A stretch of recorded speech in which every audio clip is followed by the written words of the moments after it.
Managing Director at Accenture Research, he has co-authored 3 books and numerous business strategy articles. A veteran speaker on the cutting edge of marketing strategy.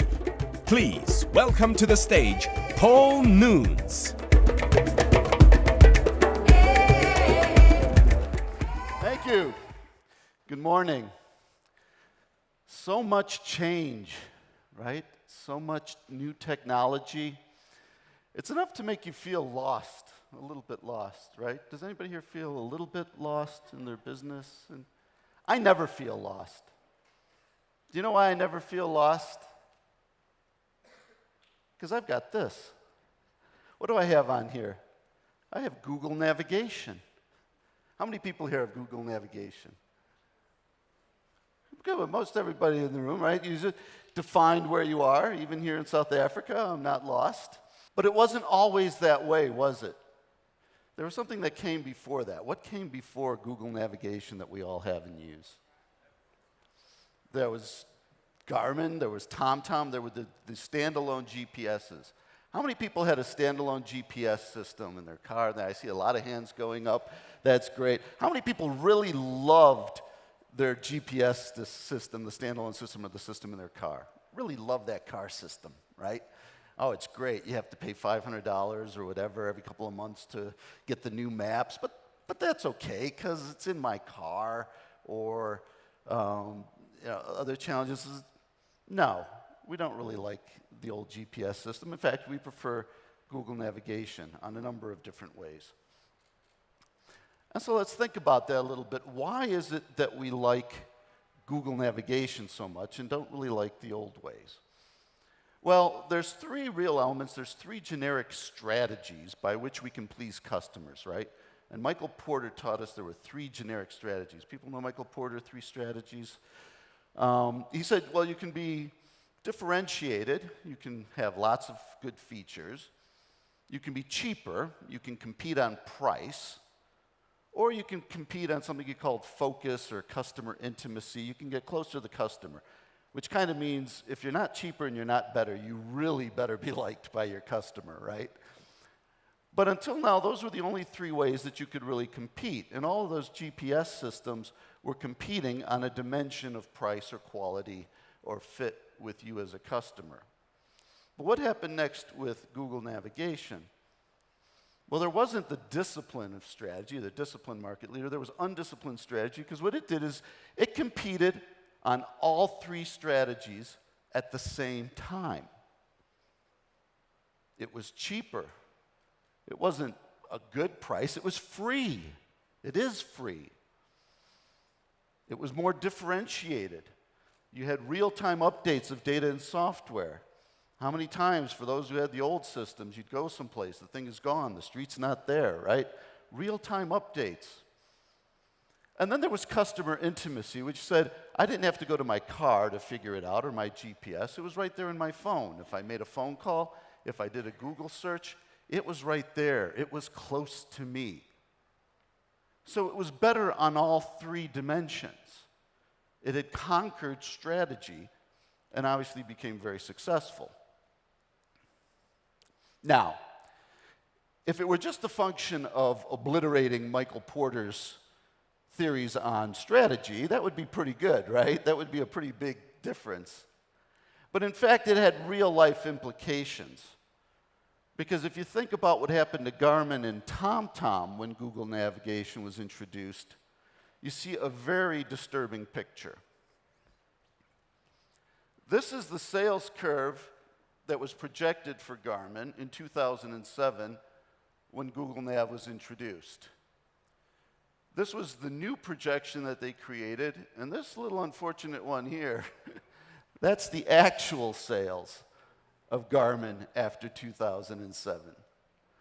The business was disrupted. It was what we call a big bang disruption. In a very short time, the entire business was obliterated. Worse than that, the stock price of both Garmin and TomTom came down by as much as 85% in the first 12 months. 85% share price loss. It's bounced back a bit with some new strategies, but it's still floating below the 50% mark. So 50% of market cap gone. 30% of sales gone. And of course, there's the great line from the TomTom executive, there's been no market impact, which was said when it first came out. So we have to think about that. Now, there's a couple of other challenges that go along with a big bang disruption with undisciplined strategy that we need to think about that are particular to big bang disruptions that are entering our marketplace. The next important element is something we call unconstrained growth. And to understand that, I like to tell a little story about my co-author and I. We were in New York, we were writing the book, we were at the hotel, it was late, about 10:30. My co-author is a vegetarian, and we wanted to go out to dinner in Manhattan. A lot of choices, right? And you could ask the concierge, but if you ask the concierge, what's the first thing they tell you? They always say, well, the restaurant in the hotel is very nice. But so we didn't want any part of that. So we went out onto the streets of Manhattan, and we looked for a restaurant. We turned the corner, and there was a Thai restaurant. And it was closed. It was obviously right there, and my co-author being a vegetarian, he liked the idea of Thai. I love Thai, so we thought it was a good idea. So we walked in, right? Did we walk in? No. What did we do? We pulled out our phones. We looked at Google, we looked at Yelp, we looked at TripAdvisor, we looked at all the different websites to see if it was any good, right? So the question is, if I'm going to go through that much trouble just to not get a bad plate of food, how much more thought am I going to put into everything else that I purchased today? So it's what we call near-perfect market information. And what happens with near-perfect market information is everybody comes to the product at the same time. Who doesn't love better and cheaper? It's the right product. Here you can see what happened. Garmin took 14 years to get to about 100 million people. Google got 200 million in about 2 years and is at well over 500 million people after 4 years. So there's this rapid uptake. When the product is better and cheaper, the market moves very, very quickly. The other challenge with big bang disruptions, which are typical of the kind of disruptions we're seeing in industries today, are that you can't see them coming. It's something we call unencumbered development. In the old days, when you were competing on a single strategy, you could watch a company getting better and better, right? You would start on your curve, you would start with sales, you'd have a product, you'd introduce it, then it would get a little better, a little cheaper, you'd build market, word of mouth would pass. That doesn't happen today in terms of the technology products and technology influence products that become better and cheaper. What happens actually is we have little experiments. And we see this rapid experimentation, and it just isn't right. And it's not right, it's not right, it's not right. Then all of a sudden, it's exactly right. It's good on all dimensions, and it takes off. What we call fail, fail, fail, fail, succeed wildly. And I can give you an example. I know some people have iWatches, one of the most important watch innovations in a long time. But when you think about in the past how that would have been introduced, we would have had places like the e-reader, for example, where you would have growth of sales. So in the e-reader, for example, we had lots of other e-readers, right? And it didn't really actually take off until Kindle. And why was that? And it was because Kindle had all the right features coming together at the exact right time with the technology cost. So we have to time the market now with the declining costs of technology. And I can give you a little insight in terms of what happens with that, Novo Media Rocket, Franklin eBook Man. I don't know if you'll remember any of these. It would be very hard to. But what happens actually is that we do see people trying to this. The Sony Libre, and it's only here that we start to see sales tapering off a little bit, and then bam, we have Amazon Kindle.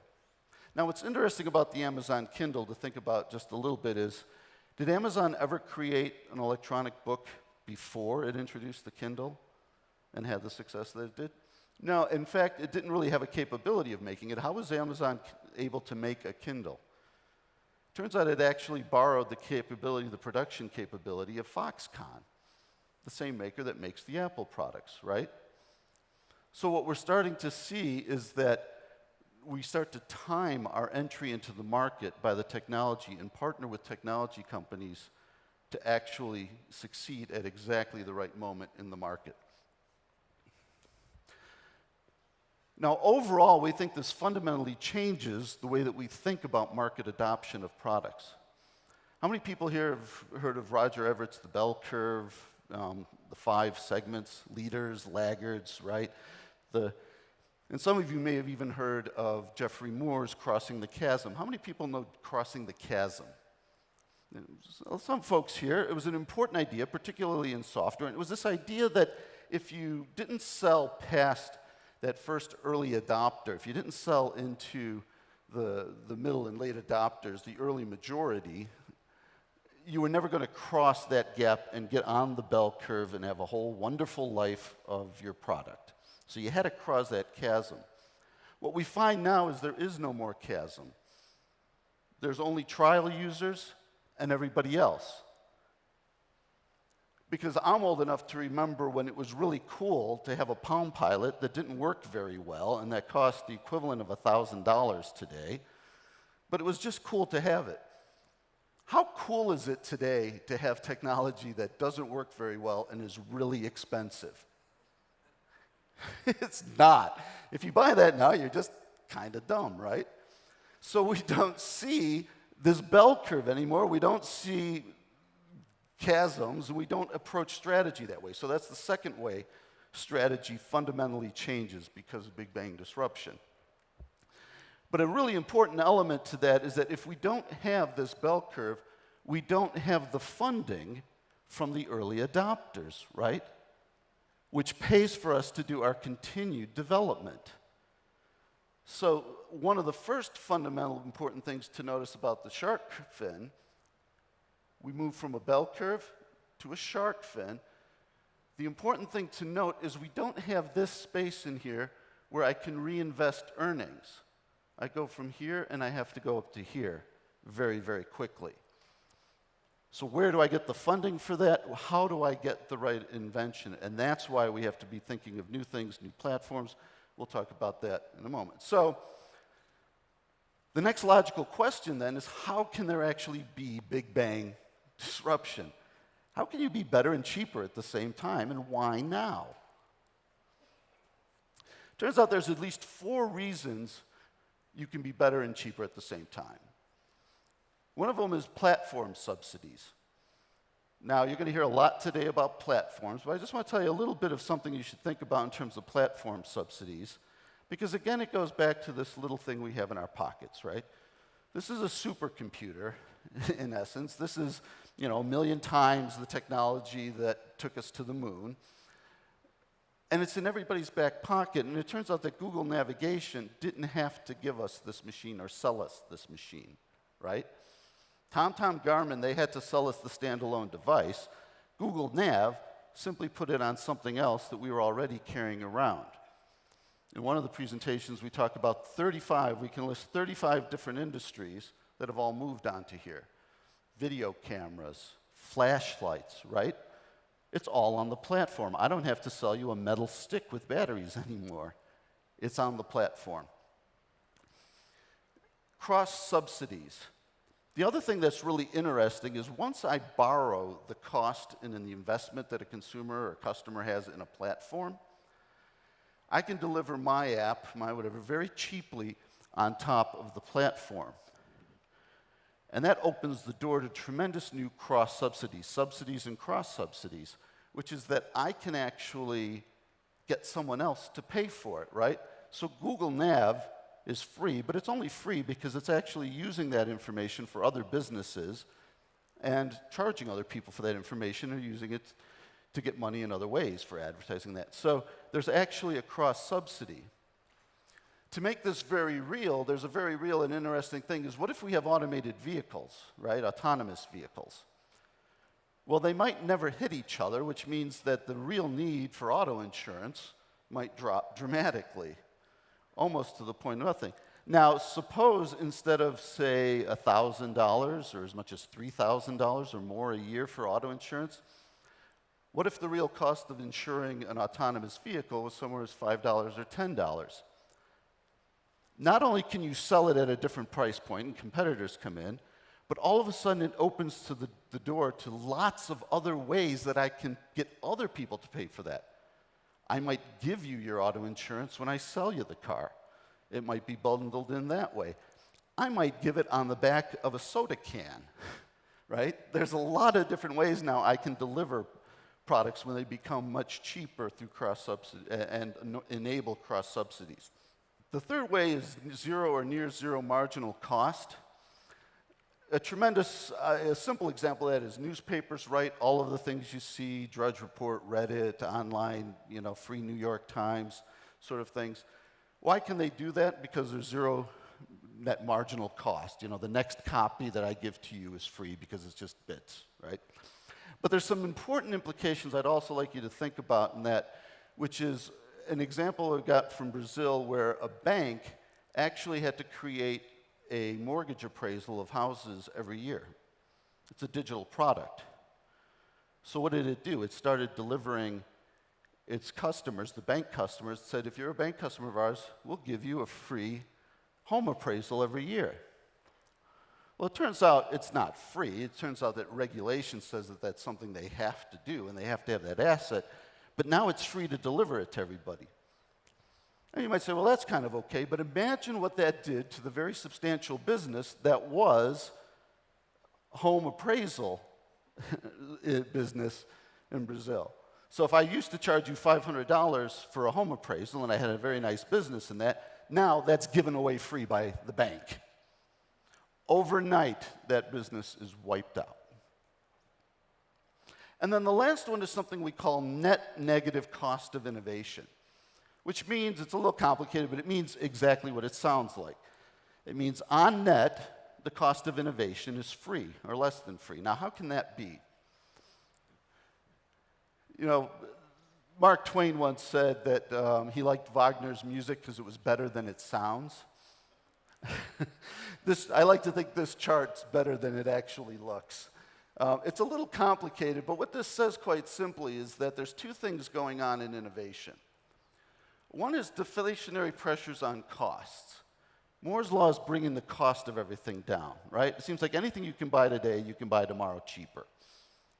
It's being sourced from China. I mean, there's a million technologies that go into making all this happen, right? But everything just gets cheaper. If it's the same thing, the supply chains, the raw materials costs, everything goes down. There's deflationary pressure. Turns out that recent technologies are enabling an additional point, which is the cost of innovation has come down. So whereas I used to have billion-dollar labs for Procter & Gamble, say, or in large companies, I can actually do the cost of innovation much more cheaply now. I can crowdsource. I can have hackathons. I can do the kinds of things that we're talking about out here, right? And it turns out that that lowers the cost of innovation. And so long as I spend less on innovation that adds value to the product, and I can measure the deflationary price, I can bring the next product to market better and cheaper. And that's exactly what you see in the cell phone, right? Apple trying to stretch the edge of price to $1,000 with the Apple X, which is a lot. But you'll notice that rarely do we see products going higher than their initial price. Pricing power has died. Think about that. After the initial price is set from the initial product entry, we're seeing more and more, it's very rare that you can raise the price of that. And the last element that I want to talk about just very briefly, because you've heard a bit about it, is AI. But AI is also another way that we're seeing an introduction of ways that things are better and cheaper at the same time. So 3 elements of AI is that intelligent automation, labor and capital augmentation. We'll talk just a very little bit about that, but these all sort of make sense for what they are. And then innovation diffusion.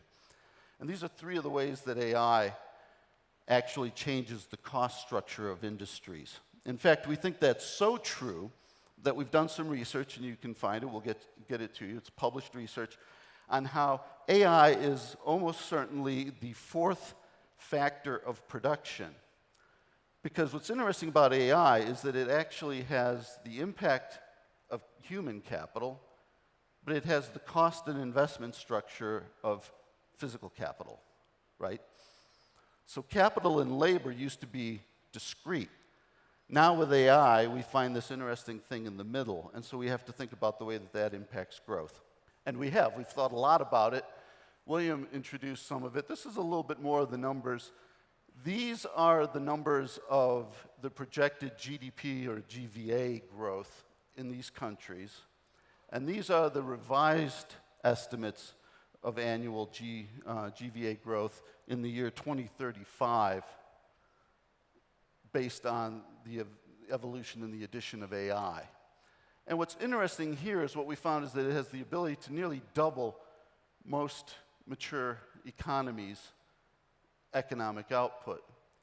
And here we can see South Africa starts a little earlier and actually gets up there, but not getting that extra boost that it maybe could or should based on the economy's factors. And that's something we can talk some more about why this is, but just so you can see where AI impacts that. So how threatened then is your industry is the next important question. You know, Paul, this is all really nice, but this is really about Googles and Amazons and those is what you might say. And in fact, there's a lot of argument to that because you're familiar with a lot of these companies, right? You look at that for just a moment. Is everybody kind of pretty familiar with some of those companies? They're not necessarily in the South African market. And I didn't do that, but the real reason I do this is just to show kind of a list of some of the past industries that have been radically disrupted. And you see they're very different from maps to taxis to hospitality, yellow pages, film rentals. It's sort of interesting. It feels anachronistic just to even say film rentals anymore, right? Or low-end digital cameras, because now actually, I admit my iPod camera is actually probably a better camera than the SLR camera that I use. So you see people doing that, right? So it's not just the low-end cameras anymore. And in fact, we see it impacting a broad range of industries, nearly every industry, in a tremendous number of different ways. So I'll give you the healthcare as a good example. How many people measure their sleep or have ever worried about their ability to sleep? Some folks, yeah, it's the whole new thing, and I know it's also with that, but it turns out actually in Boston, they pioneered, where I'm from, they had some very pioneering sleep labs. And it turned out that many of the hospitals in Boston were being converted into sleep labs. The portions of the hospital, they were using space by creating sleep labs. What came about after that? The iWatch, the belly things you could wear, all of a sudden the sensors were so cheap, you could send people, the lab, home with them at night. Now it was better because if I'm sleeping in my own bed, it's a much more accurate reading of what my actual sleep looks like. I can get a lot more readings because it's constant, and it's connected to a Wi-Fi network and all that. So it's cheaper and better, right? The question is, well, what happened to those hospital rooms, those sleeping centers that were created at the hospitals? And the point is that they were overturned overnight, almost literally overnight. Can anybody guess why they would come to an end overnight? Why would the change happen literally at midnight? Insurance rules. January 1st, the insurance companies decided they were no longer going to reimburse for hospital visit sleep labs and sleep analysis. The market disappeared overnight. So that brings in this idea of regulation. It brings in the idea of how the barriers that we can actually put up to maintain industries, such as the taxi industry and the conflict there. We have to think about government regulation, but government regulation can actually often only hold back a dam that bursts. Now, to think just a little bit about another industry that's actually seen this in a slightly longer period is the automotive industry. And what's really interesting here, and again, this is kind of seems like a complicated picture, but most of us think about the price of a car, and we say, yeah, the price of a car has actually gone up over time. So we think cars are getting more expensive. How many people think cars are getting more expensive? Yeah, it kind of feels like that. But it turns out actually, at least in the United States, and it may be a little different here because of taxes and stuff, but at least in the United States, the real price of an auto vehicle has declined in the past 40 years. And in fact, it's actually declined by $1,500 in just the past 8 years. So this is the inflation-corrected old price in the new. Now, why is that so important? Because does anybody think, would anybody prefer an 8-year-old car to this year's car for the same price? No, right? So again, pricing power has died. Now, just one quick thing to show you again that it's not just in these other industries, these tech industries. I want to show you the cost curve of delivering a phalaenopsis. Anybody know what a phalaenopsis is? Phalaenopsis. Anybody know what it is? We have a common name for it.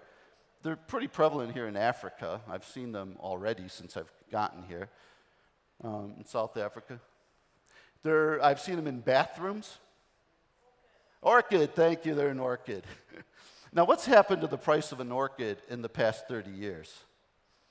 Actually, what's happened to the price of an orchid in just the last 10 years? Ever wonder, and some people have told me this, ever wonder why we see so many orchids around these days? Doesn't it feel like there's more of them that you see kind of everywhere? In fact, it's the reality, and it's because orchids, which have to be grown on a little bit of wood moss with a microscopic seed in test tubes, have now become so cheap and perfected that we can grow millions of them in test tubes, ship them in the US and other countries, ship them to China where they grow for 6 months, ship them to Holland where they're actually chilled, because you actually have to chill an orchid for 7 days in order to get it to bloom, and then we ship it to the United States. And do you know how much the wholesale price of an orchid is now in the United States? $3.95 at wholesale. In fact, it's gotten so cheap that an orchid, which used to be a sign of affluence in Victorian England, is now a cut flower that we can just put in arrangements. So I just like that story. I think it's fantastic in terms of where we're going. You might say, well, why talk so much about an orchid? But again, the powerful impact we can have on industries is rather amazing. So then what are we going to do about this? What do we do about Big Bang disruption? And my co-author and I, what we think is that we really have to start to take it apart piece by piece. So we think there are 4 stages that you have to think about in a Big Bang disruption. The first is the singularity, and this is that confusing space where you don't actually think there's competition.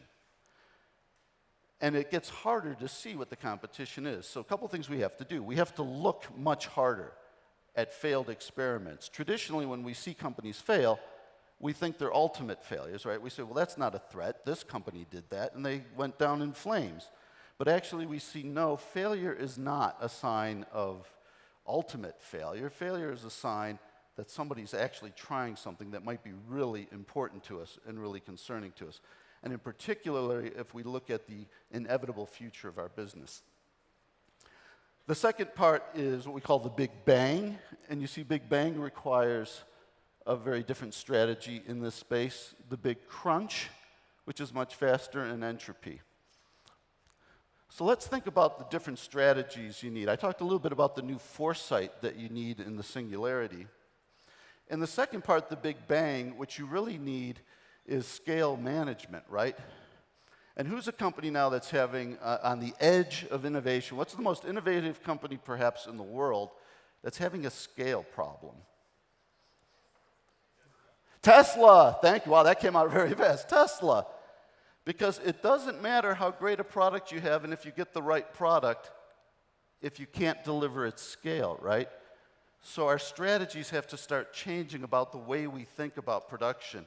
In the old days, we scaled production. Hey, if I get more revenue, if I get more profits, I can build more scale. Today, we don't have that opportunity. We can say a lot more about that, but we have to be thinking about what we call the failure of success, right? And dying from your own success. The third one is the strategy of asset freedom, because what happens is once you have all these factories, they become obsolete much more quickly. And so how do I get rid of the assets that I have that are no longer valuable? And so there's all sorts of ideas about how I lease those, loan those, borrow those, and think about that. But I really need to be thinking about what assets am I holding and what is their future value. Good quick example of that is Philips, who got out of the lighting business because they knew that the future of incandescent light bulbs was not the inevitable future, and they needed to sell off those assets, and they actually did it before it completely destroyed the company. And then the last one is Endgame mastery, and that's really about thinking of how are we going to repurpose ourselves and work into the next phase of our industry and our business's life cycle. And in fact, we have a new article of research coming out in December, January in Harvard Business Review called No Second Acts. And there we go into the detail of why it's so hard to get that last step, which is winning again for a big bang disruptor. Now, you might actually say, Paul, that's a lot of stuff to do. It's not likely that we're maybe going to be able to handle that whole thing, soup to nuts, right? And it turns out there's another strategy that we see emerging, which is this idea of being part of a digital ecosystem. And in the digital ecosystem, there's really 4 roles that you can play: the inventor, a producer, an assembler, or a designer. And if you think about that for Apple, for example, Apple designs its products, but Foxconn is actually the one that assembles it. And so Foxconn assembles chips that are made from other companies. Actually, it assembles chips including Samsung. Now, why would Samsung sell chips to its largest competitor? And it's because each of these strategically becomes a separate business. Samsung recognizes that if it doesn't allow its chip manufacturing part of the business to operate somewhat independently in the ecosystem, it will wind up making only the chips that are needed by Samsung phones and will shrink its business world to the point where it's no longer competitive. So we have to be thinking about these new industry ecosystem roles. Another good example is just to show you that this doesn't have to be just simply for physical products like a phone. We can actually see these breaking out in something as powerful as payments as well. So I'm going to end on just a couple of questions that I'd like you to think about. What is your industry's inevitable future? Where's the iTunes? Where's the digital solution in your industry? How fast can you scale a new business? Even if you were to have the right idea, can you bring it to market in a big bang disruption kind of way? What is the real value of your current assets? In some ways, the right strategy is simply making sure that we don't lose more money on our current assets than we're able to make in the next business. And then the last question is, are you ready to repurpose your offerings into new industries and new markets? And with that, I'll close. Thank you very much.